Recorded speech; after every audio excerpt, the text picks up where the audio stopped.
In this video, I want to show you a movie and talk about another aspect of our environment.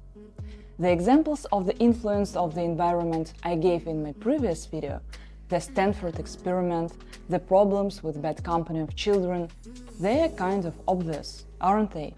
We all know those examples, but the environment affects us all the time, whether we notice it or not.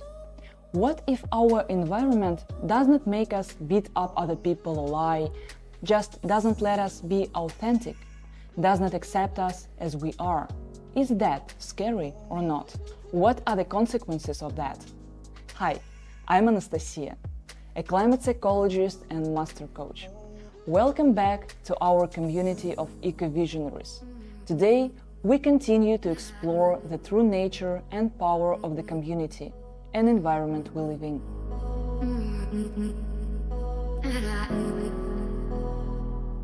In my very first video on the topic of community, I explored the role of individuality within it and emphasized the importance of being surrounded by like-minded people. Regardless of our character or temperament, we all seek to be understood and seen.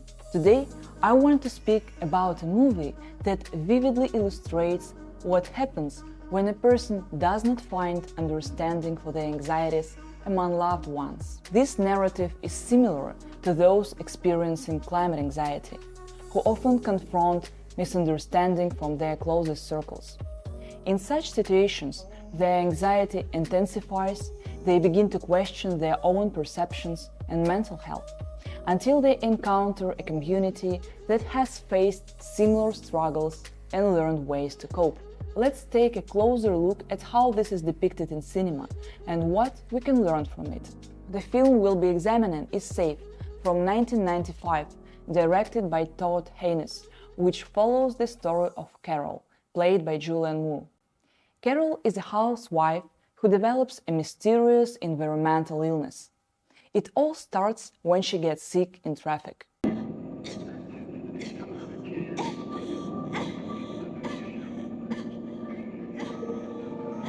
She doesn't know what's going on that makes her sick, and she even feels guilty about being weak all the time. I'm so sorry, Greg. Just overexerted, I guess.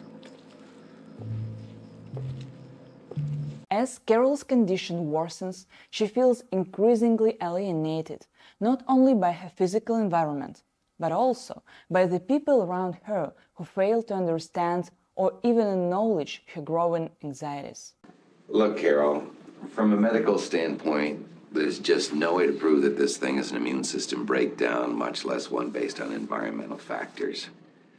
Now, if your psychiatrist can't provide... Think, honey, I mean, what gave you the bloody lip?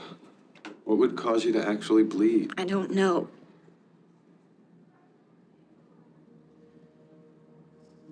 The chemicals. Her doctor thinks she is in perfect health, her husband does not seem worried, and her best friend doesn't want to get involved in what's going on with Carol either. And you know our couch? Our beautiful new couch? Yeah. Totally toxic. Really? Yeah, Wow. I know. So, it's hard. Like I can't wear makeup anymore. God. Burns my eyes. She feels lonely and very scared of what's going on, until one day she finds an ad for an organization that helps people with the unusual environmental illness. In their meeting, she hears other people's stories that are exactly like what she is experiencing. Carol goes to New Mexico to a clinic that helps people with her disorder, and from there begins the road to her recovery. Oh, Carol, you know something? All these feelings you're having are just fine. They're so natural. It's completely understandable that you might feel lonely or fearful or even angry. This movie, Safe, isn't directly about climate anxiety, but it powerfully captures the feelings of someone who isn't truly living their life, surrounded by people who fail to understand them. In my previous videos, I've explored how objectless anxiety impacts us. We feel uneasy because deep down we are dissatisfied or scared, even when there is no clear threat looming. It's one thing to face a fear, respond to it, and conquer it. It's entirely another to feel constant anxiety without understanding why, which is terrifying. So, what do we do in this case? We give our anxiety a name and a reason.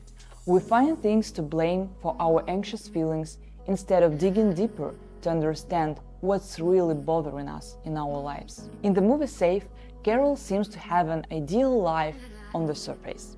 So much so that she doesn't even recognize her own dissatisfaction. Her perfect husband answers questions for her, reinforcing the facade that everything is fine. But this illusion only holds until her mysterious illness reaches a critical point, presenting an object for her anxiety. Similarly, climate change gives us a concrete focus, like worrying about endangered whales or neighbors who litter, shifting our attention from introspection about our personal lives to external crises. Yet, as we see with Carol, this shift doesn't alleviate anxiety, it can actually intensify it. That's why I emphasize starting conversations about climate with how we feel. Even within a company, it's also about starting with the feelings and values of employees, rather than diving straight into sustainability plans. Building our inner resilience is crucial. No matter where life takes us, whether you find yourself living in the Arctic, colonizing another planet, or just navigating our unpredictable world, having inner strength and learning to build a supportive community system are essential. That's why I've dedicated several videos to the importance of community and the influence of the environment. So, my dear eco-visionaries, subscribe and continue working on building your resilience. Together, we can face any challenge that comes our way. See you soon!